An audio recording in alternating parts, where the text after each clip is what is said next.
Merci pour ce moment de sabbat que tu nous donnes ce matin.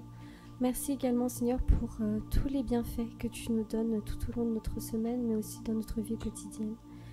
Que tu puisses, Seigneur, être présent durant ce culte, que tu puisses, Seigneur, déverser ton Saint-Esprit en chacun de nous, pour que nous puissions être remplis de cet amour, remplis de cette force que tu nous donnes aujourd'hui. Seigneur, garde-nous, garde toutes les personnes qui sont présentes ici, dans ta maison, mais aussi les personnes qui nous suivent de chez eux. C'est une prière que je fais au nom de ton Fils Jésus. Amen.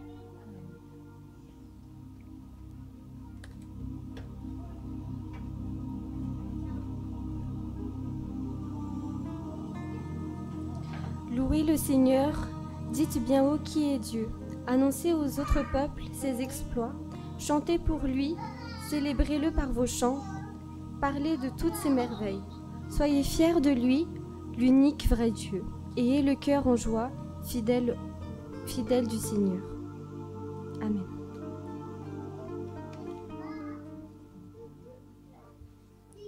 Afaka mipetraka tsika.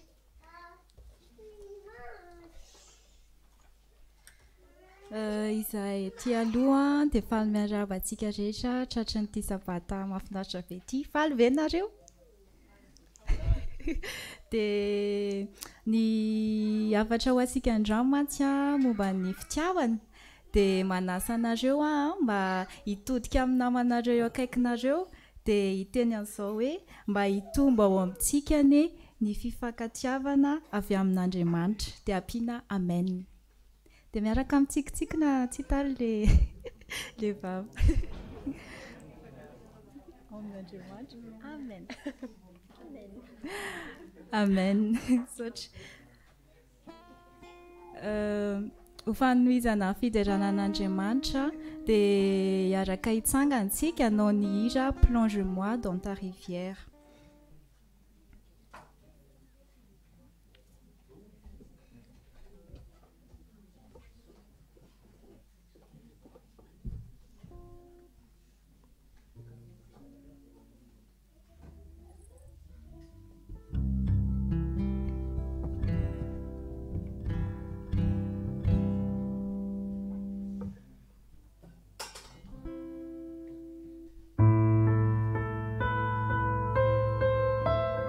Je vous invite à vous lever pour ce chant.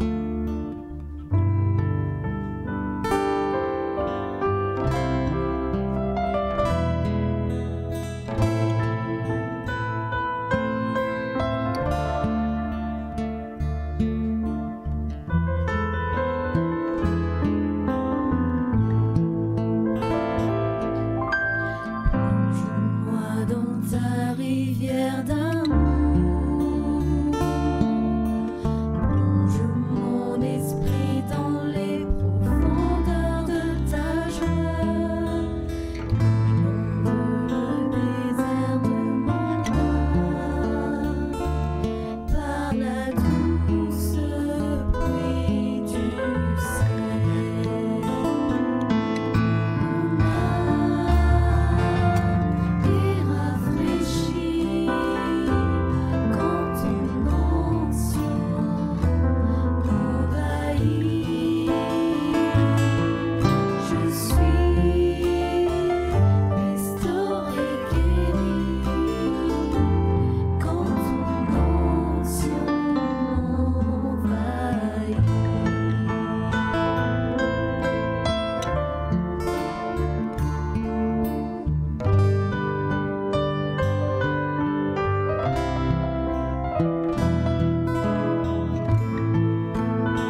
eo foana tsy mandao atsika dia ndao mba hiaraka iray fo ho fideranan'Andriamanitra.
Hiaraka hanetry teny isika andro dia hariva afaka mandoalika.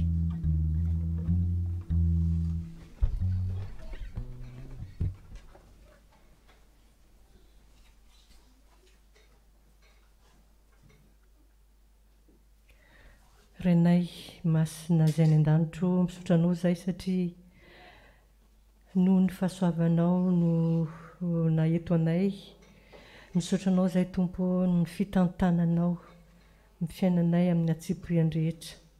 Misaotra anao izay satria lehibe ianao no mpamorona anay, ianao no nanao izao sabata izao ary mendrika ankalazaina ny anaranao isanandro. Amin'izao sabata izao Tompo dia tianay ny manolotra ny tenanay ho anao ary ingane Tompo ny zavatra rehetra ataonay eto mba voninahitra saranao. Mamelany elokay Tompo, esory ny fahadisoanay rehetra.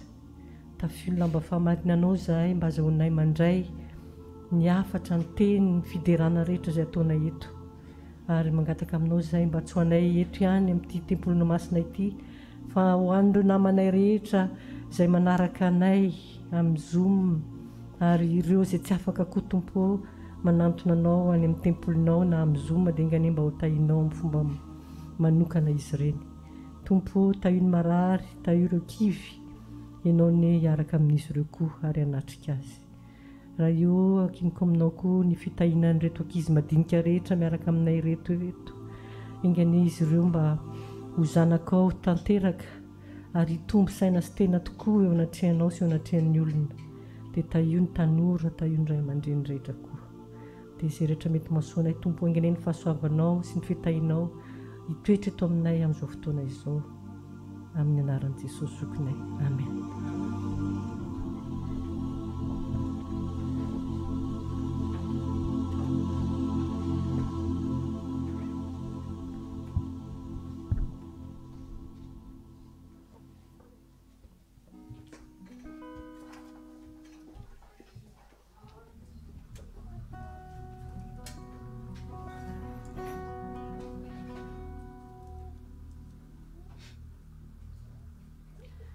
Dans la Bible, on dit « Oui, puissiez-vous connaître son amour, bien qu'il surpasse toute connaissance, et être ainsi rempli de toute la richesse de Dieu. » Dieu est amour, Dieu nous montre son amour à travers ses petites actions au quotidien.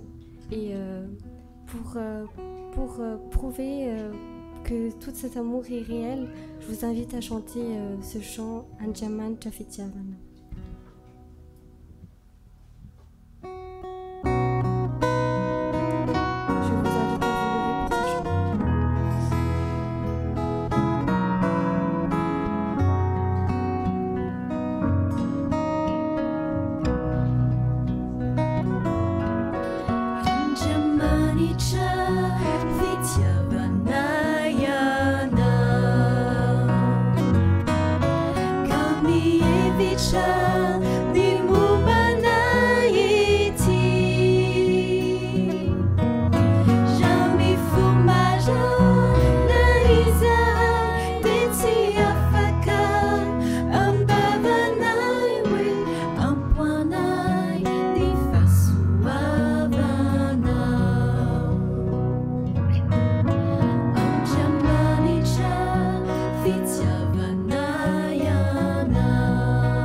Est venu maintenant le moment des dîmes et offrandes.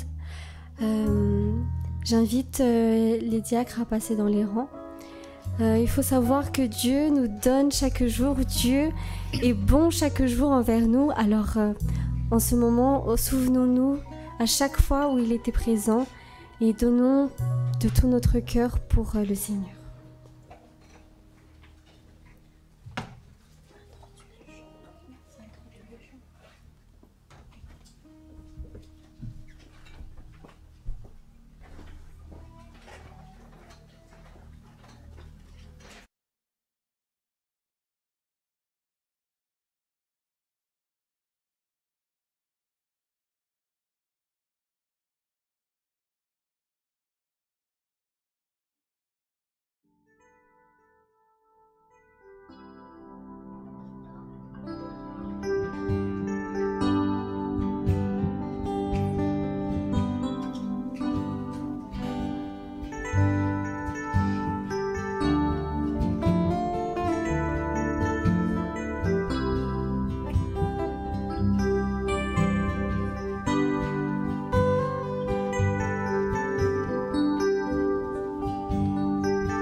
ranao zay Jesosy raha mbola notahinao tamin'ity androany ity mbola nomenao tombonandro ndray ahafanay mbola miaraka aminao eto ndray amin'izao maraina izao misaotra anao zay Jesosy tamin'ny mbola nanomezanao ny tombonandronay tsiraray avy ahafanay manatotosa sy manatanteraka ny rakitra sy ny dima izay entinay anatotosana ny adidy eo amin'ny tempolinao sy ny fiainanay rehetra apetraka ampelantananao kosa Jesosy ny andronay androany mba ahafanay mifantoka amin'ny teninao sy ny zavatra rehetra zay iarahanay eto misaotra Tompo amen.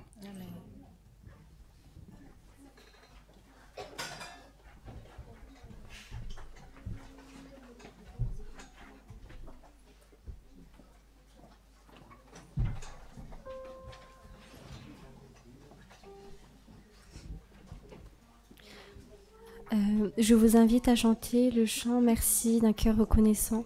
Remercions le Seigneur pour ses actions dans notre vie.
J'invite maintenant Jordan et Giovanni pour nous chanter un chant spécial.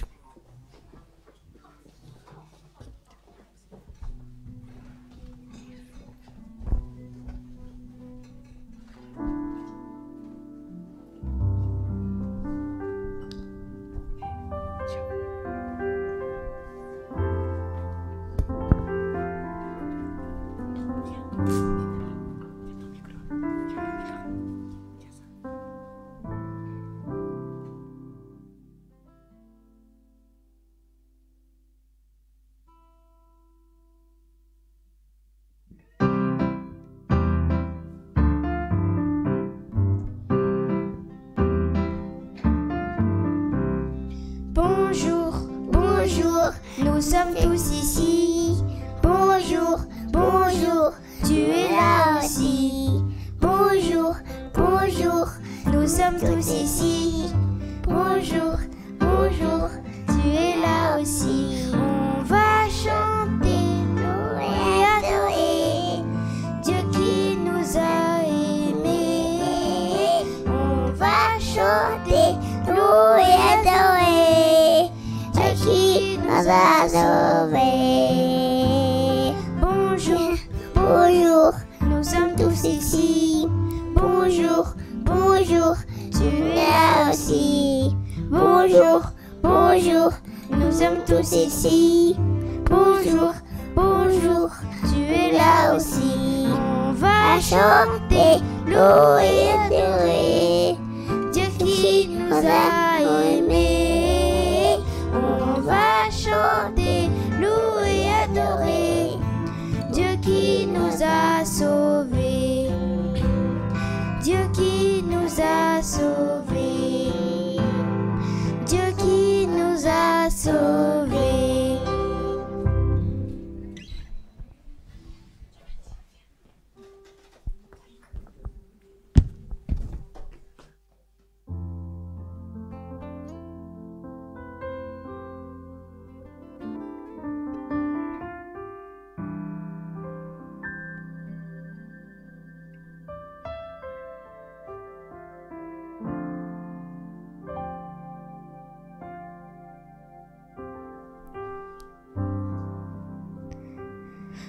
Bonjour les enfants. Aujourd'hui, je vais vous raconter une histoire. C'est une histoire vraie car c'est ce que j'ai vécu. Vous savez pourquoi j'étais triste quand j'avais 3 ans ? Tout simplement parce que je voulais avoir un petit frère ou une petite sœur et je me sentais seule. Donc j'ai demandé à mes parents, « Maman, papa, est-ce que je peux avoir un petit frère ou une petite sœur ?» Mes parents m'ont répondu « Oui, mais il faut prier. » Donc on a prié.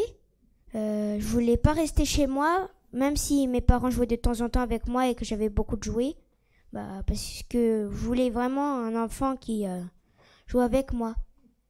Et donc je restais chez mes cousines.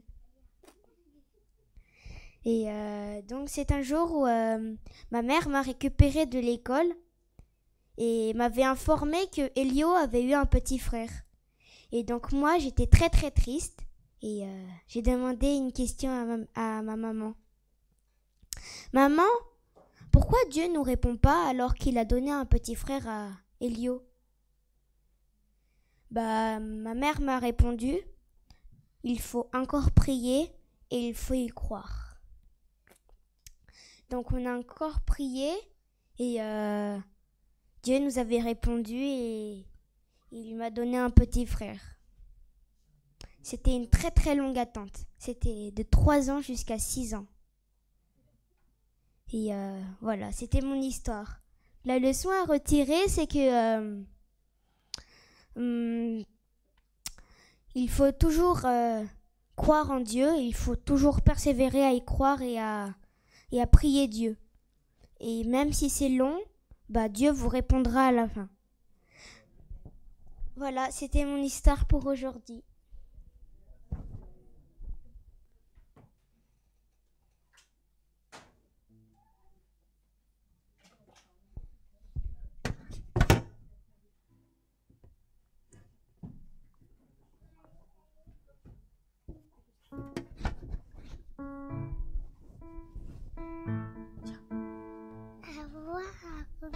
Un copain, une copine,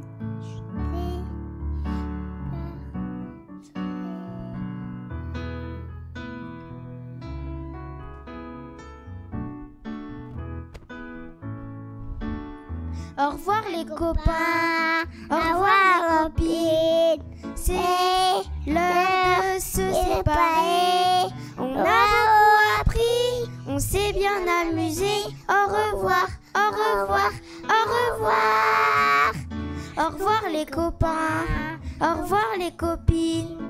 C'est l'heure de se séparer.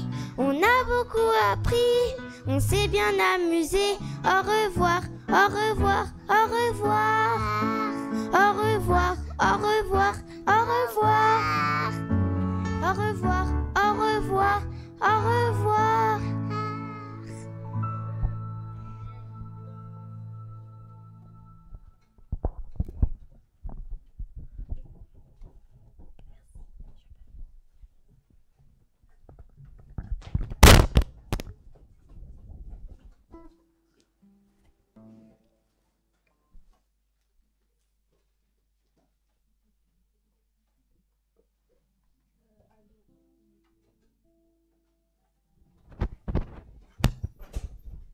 Alohan'ny andrenesantsika ny afatra dia manasanao mba handray ny baiboly dia hamaky ny teny izay voasoratra ao amin'ny Koritianina 2 toko 17 andiny 17. Koritianina 2 toko 17 andiny 17. Amin'ny anaran'i Jesosy, ary ankehitriny dia ireto telo reto no mitoetra: ny finoana, ny fanantenana, ny fitiavana, fa ny fitiavana no lehibe indrindra amin'ireo. Manasanao hanomana fo amam-panahinao andreny afatra androany.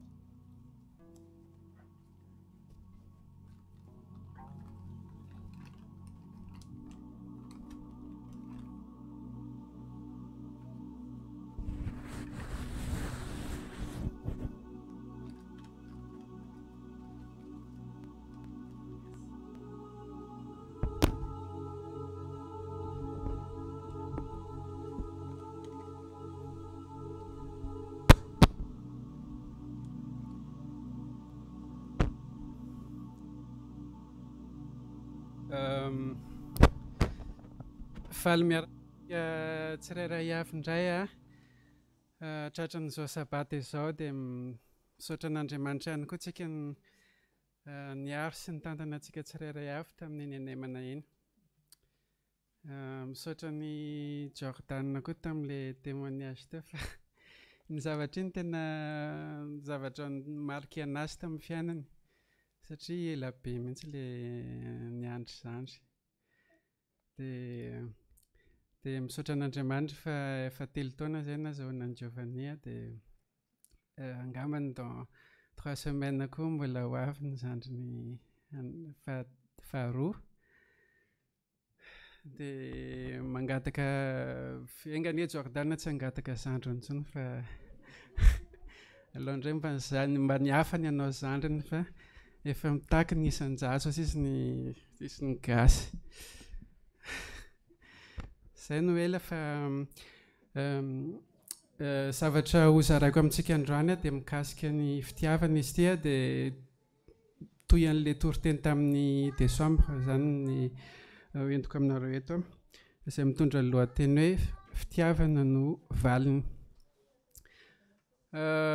Roa taona lasa izay raha tadiditsika ty fiangonana ty rehefa vita ny fotoana maraina dia feno olona mivezivezy, manamboatra table, mametraka latabatra sy vilia satria fotoana le convivialité zany miaraka amin'ny sakafo.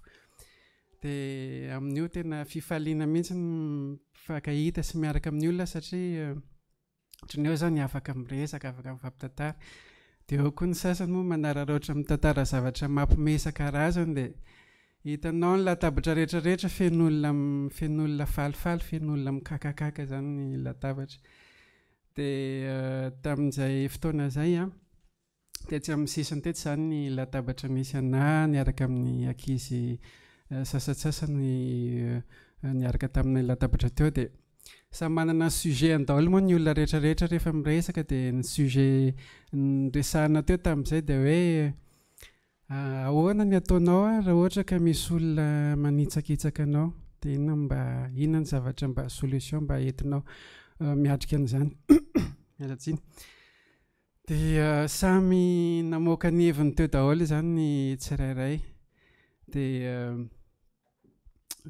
za koa moa zany efa tsy androko ny tenena satria zavatra ohatr'izany efa nisy fotoana ny eritreretiko hoe ahoana ny avy anazy dia za koa moa taloha ohatran'ny hoe olona mafanafana fo dia rehefa anjarako zany no ny teny dia hoe hitanareo sady manenditrentitra tsara rehefa misy zavatra tsy mety dia tena tonga dia tenenina hoe ny olona manao tsinitsinanao tonga dia teneno mafy amin'izay izy tsy manao tsony dia napiako hoe mba tadidinareo moa ny tantaran'i Jesosy izy le niditra tao amin'ny tempoly rehefa hita ny mpivarotra tao amin'ny tempoly dia tezitra izy dia niravaravany daholo ny latabatry ny olona dia izay zany nohatra ny hoe izay no naresy lahatra nahitra amin'izay ary izay ny filozofia netiko magaga fa misy fotoana ohatra ny hoe efikasy tokoa le satria misy olona na aiza na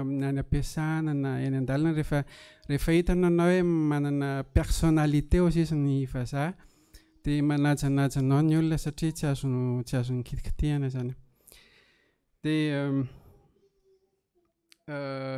ny zavatra niseho nefa dia zao quelques semaines taorianany resahana an'io zavatra io dia nisy situation be da be ny fangaroaro sy tonga teo amin'ny fiainako zany ohatra ny hoe lasa feno be da be ny olona nanana disadisa taminah zany ao anatin'ny fotoana fohy dia rehefa betsaka ny olona ohatra ny hoe manana problème taminah dia nanomboka tonga saina hoe za zany raha ampiatra n'le filozofia netiko hatramin'izay dia lasa hiady amin'ny olona rehetrarehetra za satria zay zavatra rehetrarehetra miseho zany dia tsy maintsy pampampam dia ny hafarako za no azo tsiny sy ho afa-baraka dia lasa be ny saiko tamin'izay dia inona ary zany ny tena solution tady inona ary zany ny tena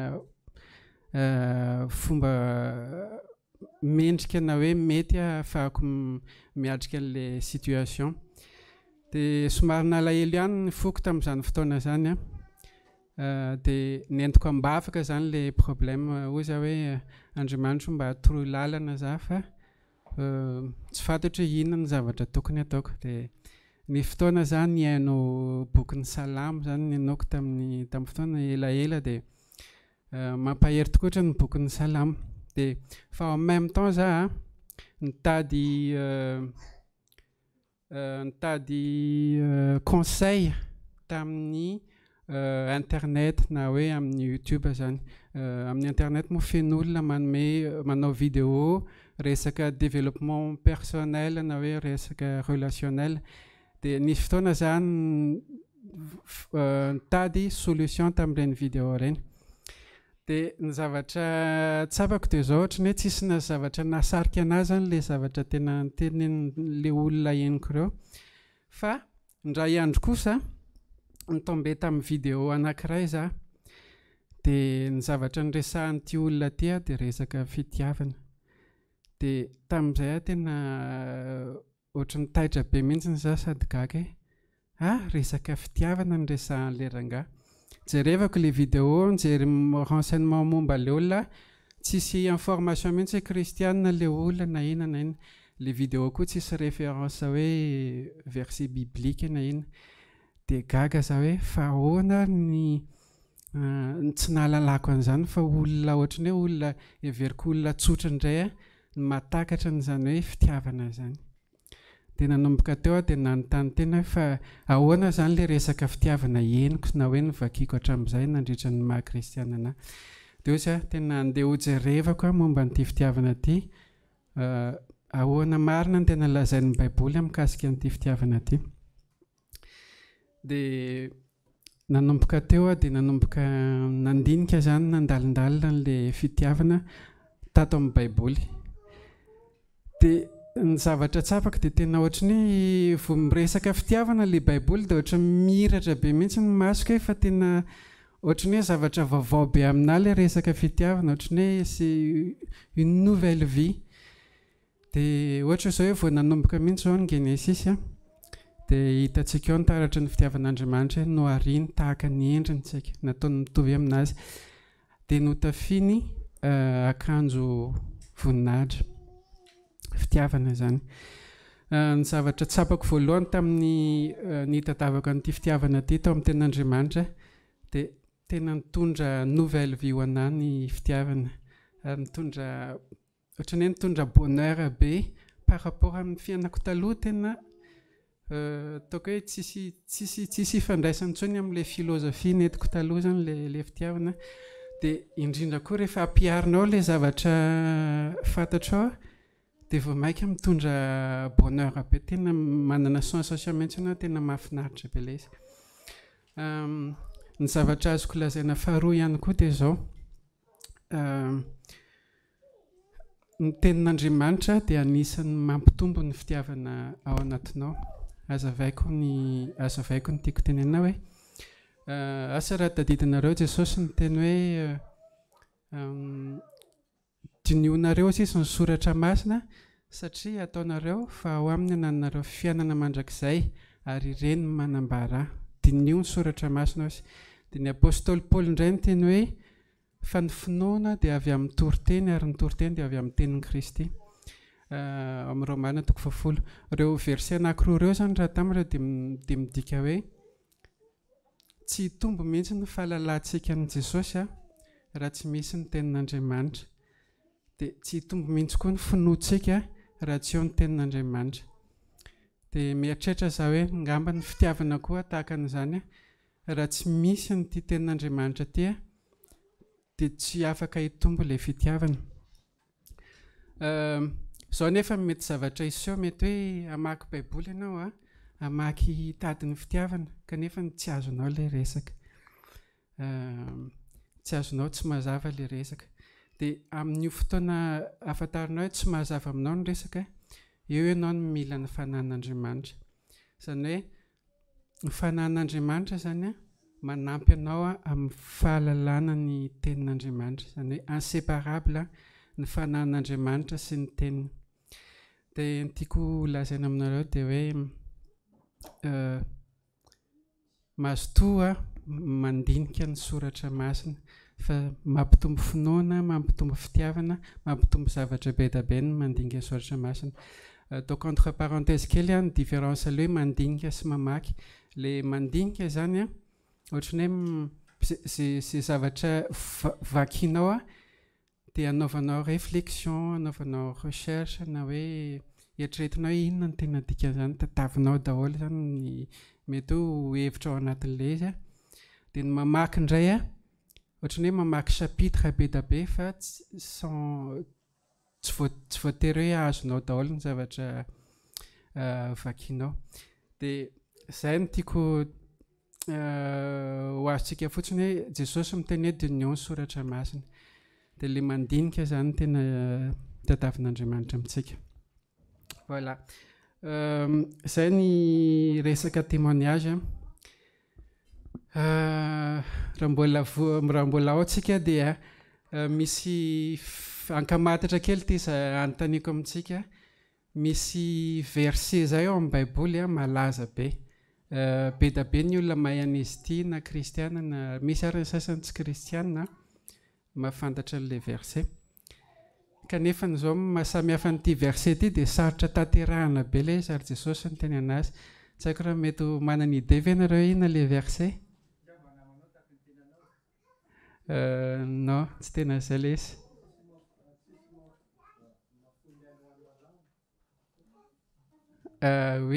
Oui, marina koa izay fa ilay izy expression ampiasain'ny Navazary mampiasa anazy indraindray.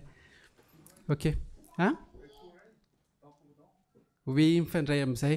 Ilay vakiantsika ilay izy eo amin'ny Luka 9:9-20. Ohatran'izao ny vaky teny hoe raha misy mamely ny takolaka ao anankiray dia atolory azy koa ny anankiray. Raha misy maka ny lambanao, aza lavinao na dia ny akanjonao aza. Omeo izay rehetra mangataka aminao, ary raha misy maka ny fanananao dia aza manaraka izany aminy. Luka 9:9-20. Ty verset ty dia anisan'ny verset ohatrany hoe sarotra takarina satria amin'ny fomba ahoana moa ny hoe misy mamelaka za dia eo ny eo dia ho atolotra an'ilay olona koa ny takolaka anankiray.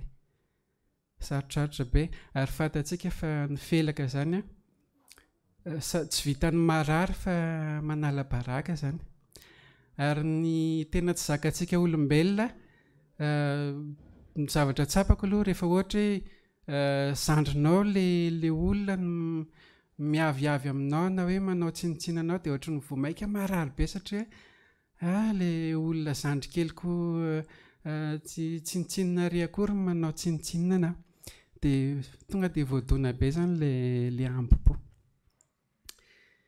Dia pour l'instant zany ny akamaroan'ny olona za tao anisany tsy nazaka ny verset hoe tsy possible tsy trop loatra zany zavatra zany.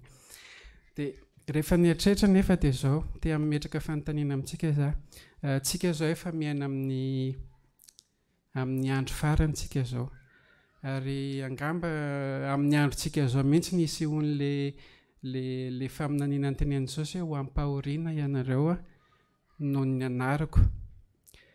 Tsika tsirairay avy ireo tsy maintsy handalo fitsapana mamay tsy fantatro hoe roviana fa noho ny finoana ananantsika dia handalo fitsapana mamay tsika ary ny zavatra ho azontsika amin'izany tsy felaka fotsiny fa mety pira noho ny felaka no azontsika amin'izany fotoana zany.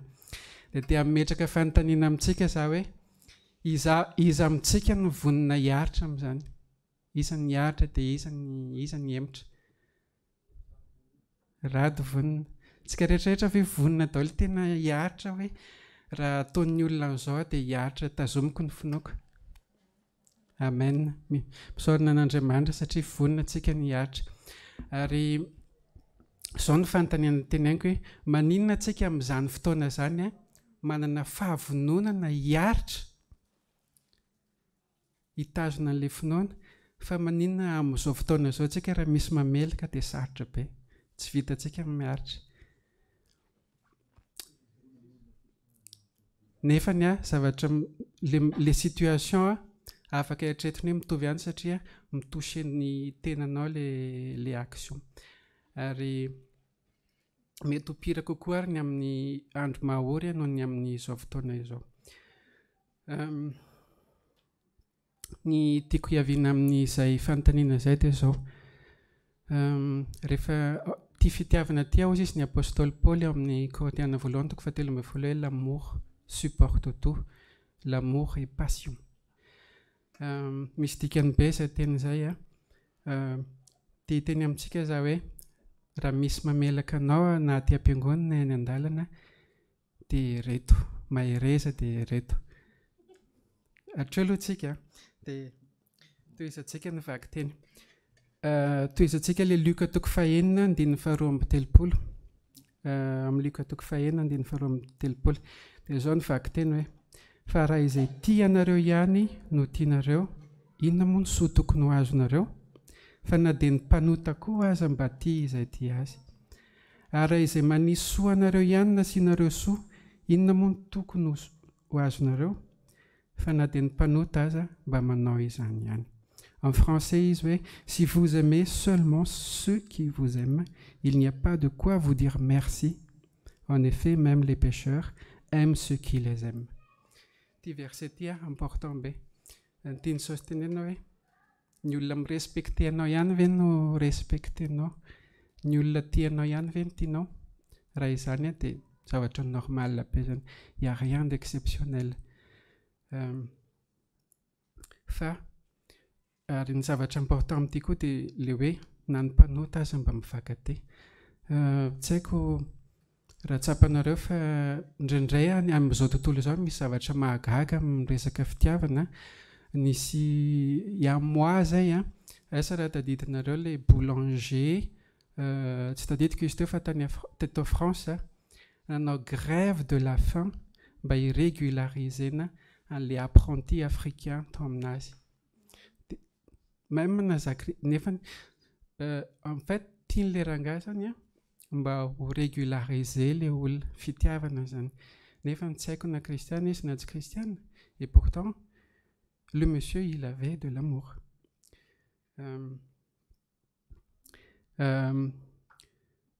Zao zany ny fanontaniana mipetraka momba n'ity verset hoe inona ny tokony hampiavaka ny fitiavantsika kristiana raha mitaha ny fitiavana misy eto amin'izao tontolo izao satria tsy tsika irery manana fitiavana. dia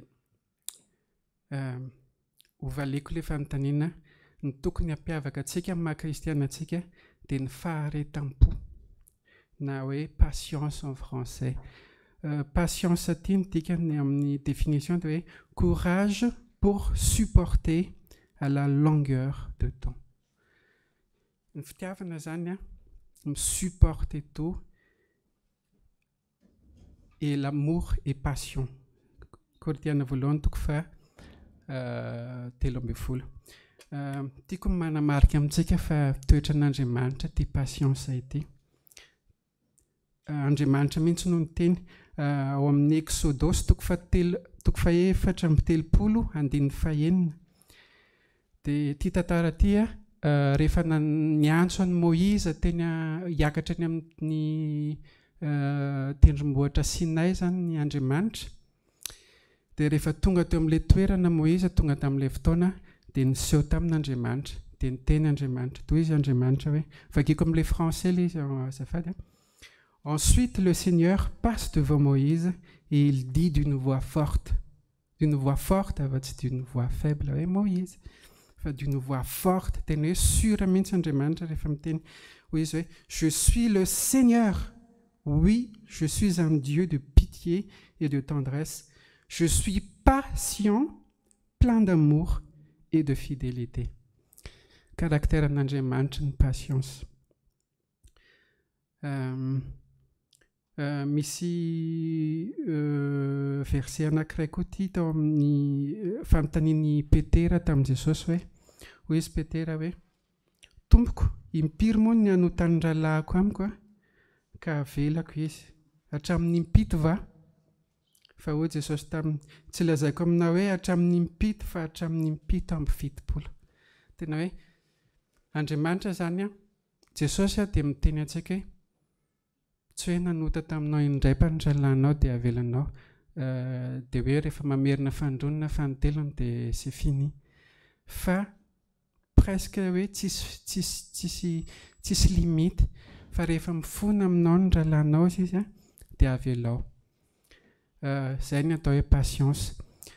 Za nahita an'ireto verset reto franchement sincèrement teneniko anareo raha sanatria un jour za misy hoe tena littéralement mamelaka je vais supporter et za tsy amaly satria c'est ça l'amour. Fitiavana ary natolotra an'ilay olona et c'est véritablement ça l'amour.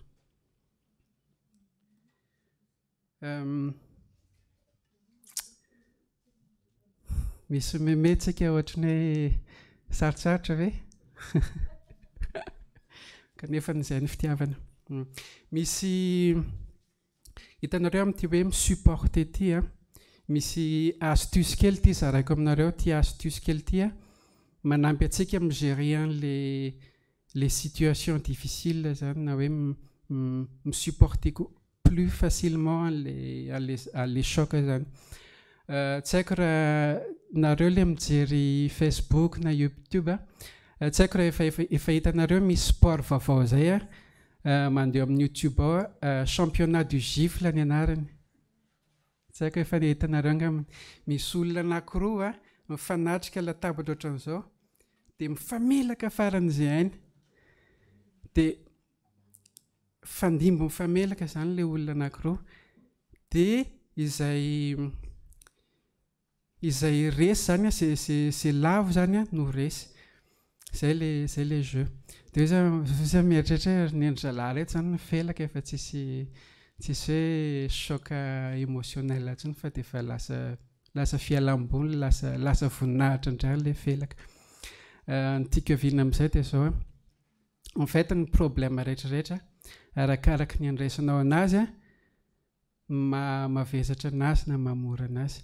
Dia zay le astuce tiako zaraina aminareo hoe aza ninina zavatra tao aminareo na teny na critique na toute forme de mal dia aza raisina am-po.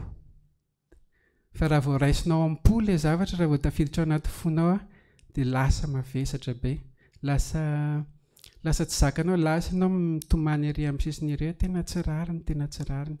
Fa rehefa tsy raisinao am-po le izy dia fa fitiavana nao voakanao a dia tena tsy miatendre anao mihitsy le izy. Za manokana dia mampiasa an'io astuce io partout na any ampiasana na aiza na amin'ny toerana izay aleako rehetra franchement c'est tena efficace be le izy.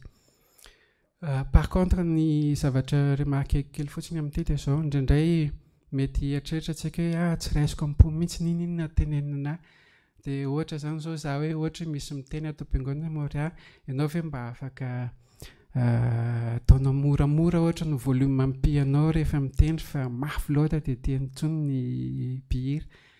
Remarque ohatran'izany tena raisiko ampo satria zavatra mahasoa ny fiangonana ry hita hoe zavatra positif le remarque positif. Raha ohatra indray misy remarque négatif hoe moray ohatra ny lasa tsy tian'ny olona fitendrinao fa ohatra ny lasa ratsy be mamalana foana aleo tsy ianao intsony mitendry fa olona hafa. Amin'izay fotoana izay ianao tsy voatery raisinao ampo le teny ohatran'izay zany. Amin'izay tsisy problème vis-à-vis amin'ilay olona miteny taminao. C'est tout.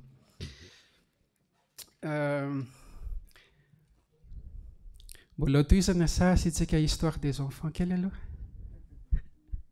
Mbola tohizana? Ok. Iraniony? Andraso kely angamba rehefa avy ohatra mbola tsy vonina ihany.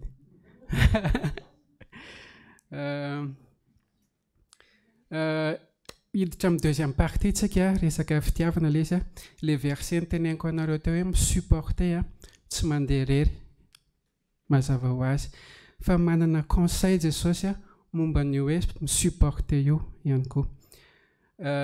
Ovakitsika ny ao amin'ny Matthieu 7:15-5. Zao ny soratra amin'ny boky io hoe raha manota aminao ny rahalanao dia makanesany aminy ka rehefa mitokana ianareo roalahy dia asehoy azy ny fahadisoany raha miaino anao izy dia efa azonao ny rahalanao. Matthieu 7:15-5. Izy no resahan Jesosy eto.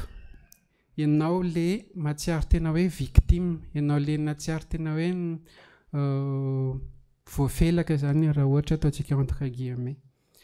Dia izay ny conseil an Jesosy aminao hoe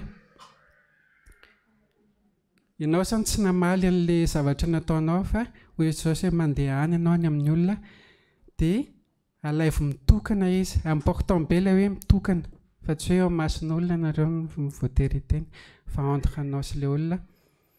Dia en français le c'est fais-lui des reproches. Tenenao an'ilay olona zany ny zavatra hoe mety hoe tsy nety nataony. Dia hoy Jesosy raha miaino anao ilay olona dia en français hoe s'il t'écoute tu as gagné ton frère. Ny objectif anao zany no ny fitiavanao amponao rehefa hiteny ny olona mikasika ny zavatra tsy nety nataony dia ny objectif anao dia hoe migagné an'le rahalahy mba ho vovonjy izy mba ho voavela ny elony ianao manohy mity an'ilay olona. Ny situation faharoa koa dia ity ao amin'ny Matthieu 5:17. Ty indray dia situation hafa ty. Zao ny tenen'i Jesosy hoe ary amin'izany raha mitondra ny fanatitra ao eo amin'ny altara ianao ary eo ny mahatsiaro fa ny rahalahinao manana lahelo aminao dia avelao eo anoloan'ny altara ny fanatitra ao ka mandehana aloha ataovy izay hihavananao amin'ny rahalahinao ary rehefa miverina dia vao atero ny fanatitra ao. Ty indray zany amin'ny concerné an'ilay olona nanao tsy nety. Raha ohatra ka mibitsika aminao ny fanahy hoe fanan'Andriamanitra hoe tsy nety ny zavatra nataonao tamin'ny anina nataony tamin'ny anina dia izay ny torohevitra Jesosy hoe avelao mihitsy aloha ny asa fanompoana ataonao fa ataovy izay hihavananao amin'iny olona iny. Ohatrany hoe satria tiako ilay rahalahiko iny nanao fahadisoana andeha hifonany aminazy hitady fihavanana. Zay. Et c'est ça l'amour. Ny fitiavana zany na victime ianao na fautif dia ianao no manatona. C'est ça l'amour. Mitady fihavanana. Tsy mitady hoe gidragidra na hoe zavatra tsy hay fa tady fihavanana. Voilà, zay ny conseil an'Andriamanitra. Misy mity resaka hoe fihavanana ty misy tantara mahafinaritra be eo amin'ny baiboly mikasika an'izy ity, tantaran'ny Jakoba sy Esau. Tsy ho tantaraintsika eto angamba fa tsy ho ampy ny fotoana fa tiako tsipihana amin'io tantara io, azonareo vakiana izy io dia izao no lesona soahantsika amin'io tantara io. Tsarovy fa rehefa andeha ianao ny andeha anantona hitady fihavanana amin'ny olona dia miaraka aminao Andriamanitra. Andriamanitra il est à ton côté satria sitrapon'Andriamanitra ny fitadiavana fihavanana. Andriamanitra niaraka tamin'ny Jakoba tamin'ny situation rehetrarehetra. Zany ny situation azoko raisina zany, ary Andriamanitra miditra an-tsehatra amin'ny fitadiavana fihavanana amin'ny olona. Zavatra faharoa sady mahafinaritra no afaka ampiaritsika ihany koa dia ny fomba nangalany Jakoba, ohatran'ny hoe fomba nentin'ny Jakoba nanokafana ny fony Esau. Dia inona nataon'i Jakoba zay nareo rehefa avy mivavaka sy nitolona tamin'Andriamanitra izy dia inona nataony? Cadeau. Merci Joanne. Nanokana ondry amanosy efa ho 500 mahery Jakoba. Dia en plus ilay izy tsy nalefany hoe indray mandeha comme ça tany amin'ny Esau fa nizarazarainy groupe ilay izy, tsy haiko na 5 na 4 ilay groupe. Dia nalefa aloha zany ny groupe voalohany dia tonga tany amin'ny Esau le cadeau dia mbola tsy tonga saina koa Esau hoe fa ahoana tsy ahoana ty avy amin'iza dia efa tonga koa le cadeau faharoa. Dia finalement ohatrany hoe quelque part misy effet kely tamin'ny Esau le izy. Marina fa Andriamanitra nanamboatra ny fony Esau fa ty cadeau ty quand même mba ohatrany mba nisy effet ankely ihany. Misy verset momba an'izay ato amin'ny ohabolana 2:24 hoe un don fait en secret apaise la colère et un présent fait en cachette calme une fureur violente. Zany hoe tsy tena hoe tsy le olona akory tsy hoe andeha hovidinao amin'ny cadeau fa le cadeau zany mba ohatrany hoe bonne intention alefanao mialoha haingony kely et ça veut dire mba pardonne-moi. Afaka ampiasaintsika koa zay raha ohatra misy dia andefa cadeau aty amina dia ny aloko tenena mialoha za peinture 43 dia ny akanjoko taille M dia tsy mandasy haiko koa.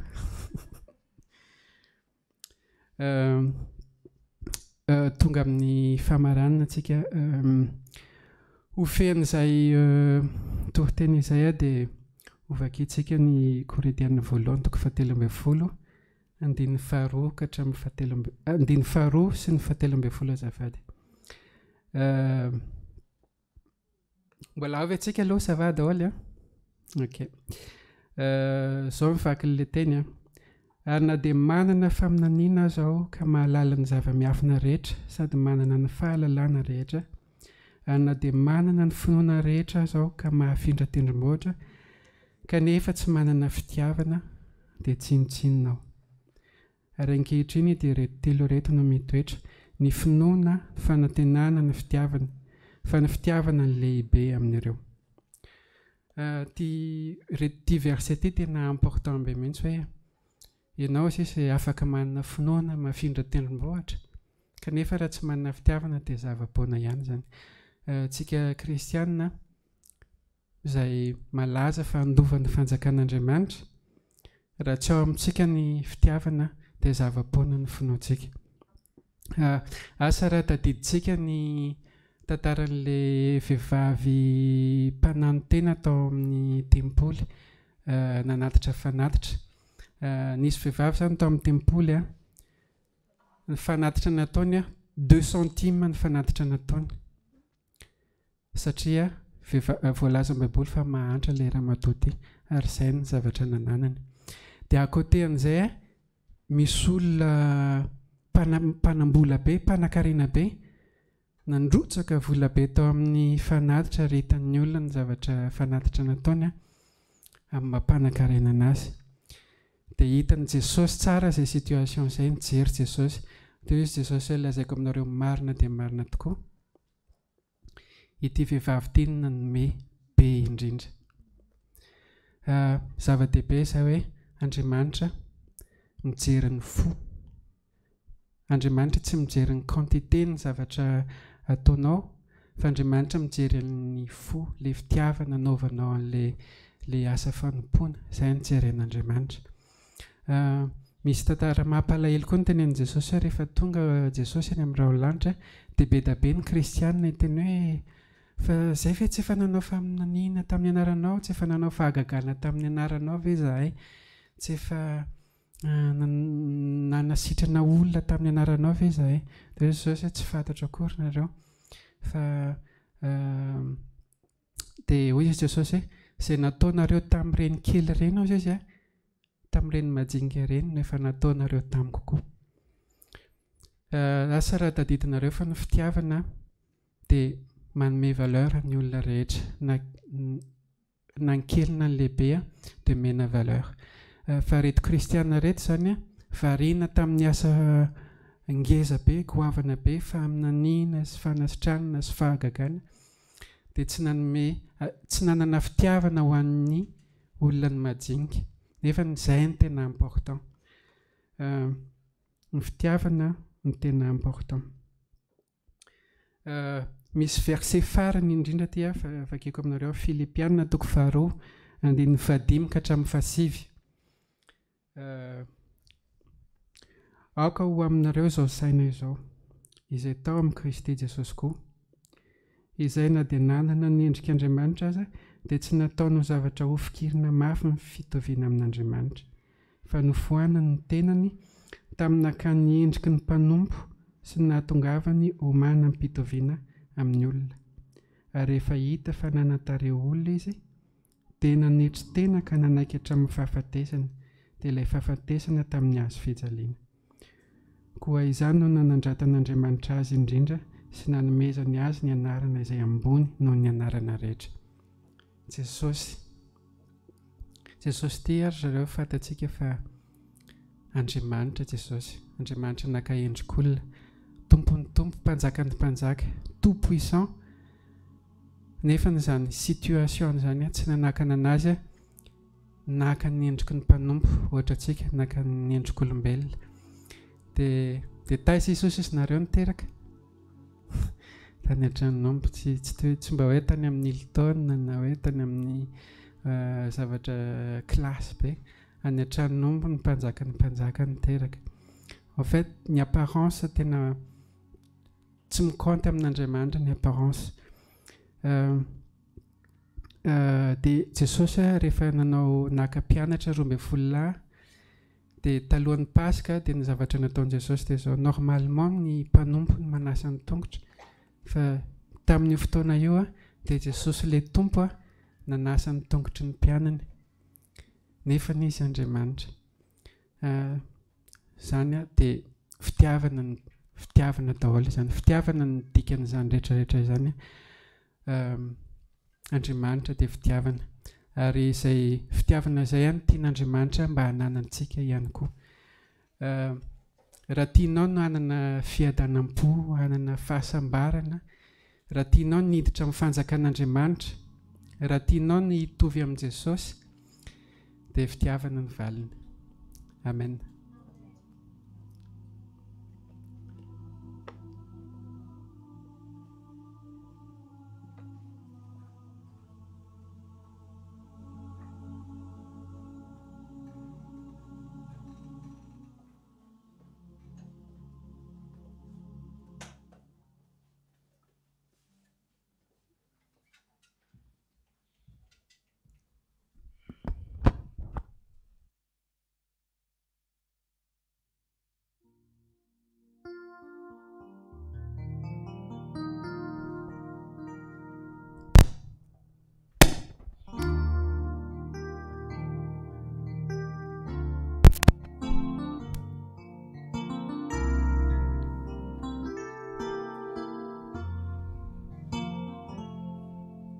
Zao rehetra zao riray tsy to dia mideranao ny lanitra sy taniko zay asan-tananao mitory ny fitiavanao ny voninkazo iray milaza fa ny sandrinao namorona anay ihirao ry tompoko isaotra anao na diso ao dia tsapako fa ty aianao ihirao ry tompoko izay no takatro hoentiko iterilay anaramasinao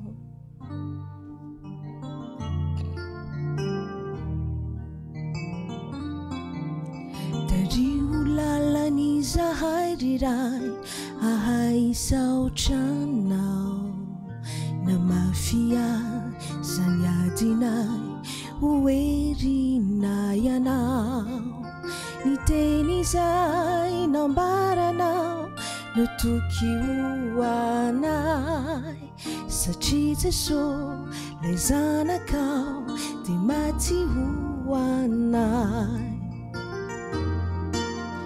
ihirao ry tompoko isaotra anao na diso ao dia tsapako fa ty aianao ihirao ry tompoko izay no takatro hoentiko iterilay anaramasinao ihirao ry tompoko isaotra anao na diso ao dia tsapako fa ty aianao ihirao ry tompoko izay no takatro hoentiko iterilay anaramasinao.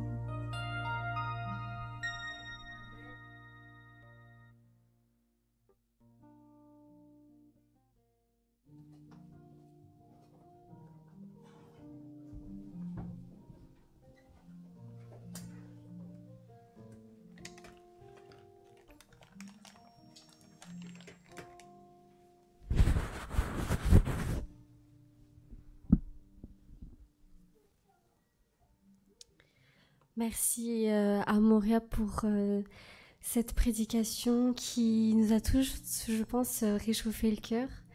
C'est vrai, Dieu est amour et il nous le montre chaque jour. Et pour nous, il faut que nous le transmettons, cet amour. L'amour de Dieu est inconditionnel et c'est à nous de le transmettre autour de nous. Je vous invite alors à chanter ce chant, Ton Pumalal, pour vraiment montrer l'immensité de son amour.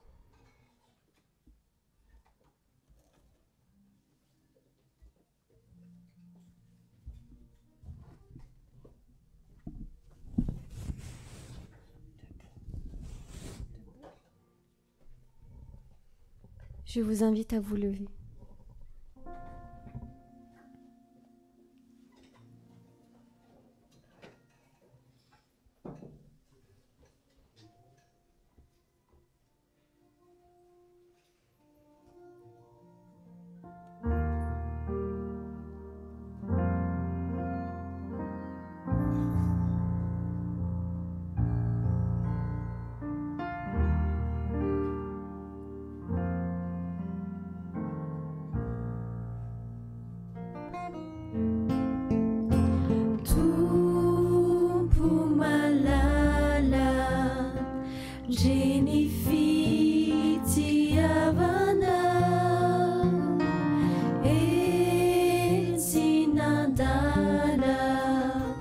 Nadenia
Jesu tiaianao Jesu Jesu zao tianao.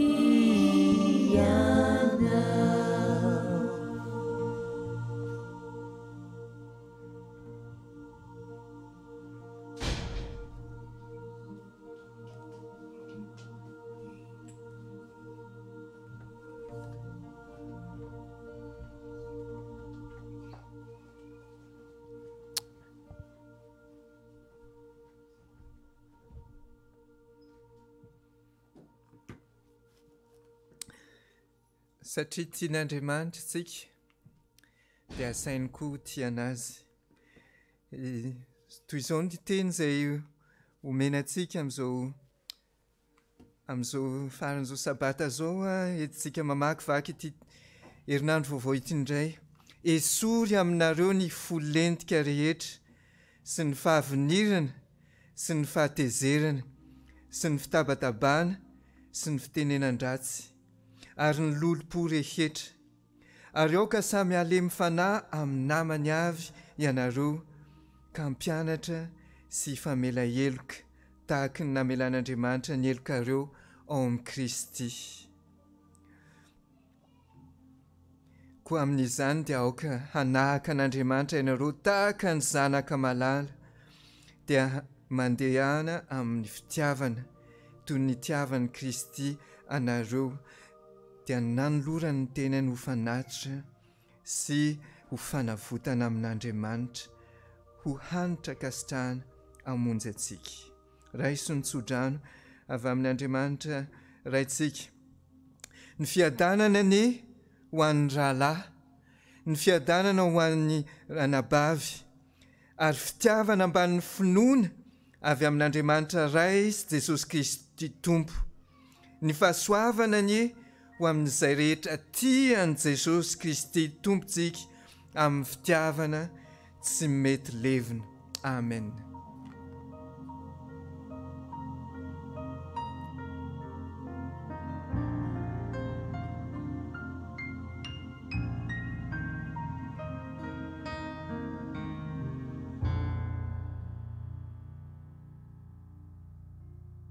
Ny annonce-ntsika androany ngamba dia momba ny formation rariva amin'ny roa sasany